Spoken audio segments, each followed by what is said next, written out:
Өрт чыкса пожарный выход жок. Курулуш компаниялар бизге тепкичти салып берет, люкту жасап берет.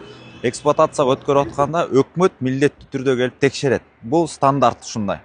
Бирок үйдү сатып алган жашоочулар эксплуатацияга өткөндөн кийин баягы тепкичти кыйып салышат, люкту жабышат дагы ал жака гүл өстүрөт, кладовка кылып алышат.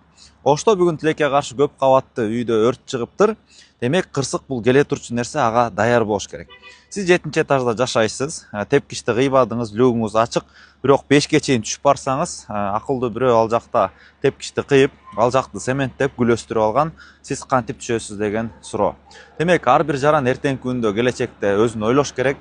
Өкмөт тараптан бизде налог чогултканда балекеттей чогултат.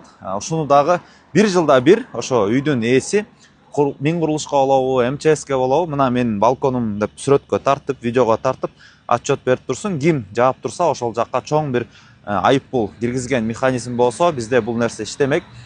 Ушинтип өзүбүз эртеңки келечегибизди ойлобосок, эртеңки күндө ушундай кырсык келгенде баарыбызга кыйын болуп калышы мүмкүн. Бул боюнча оюңар кандай? Комментарийге жаза кет.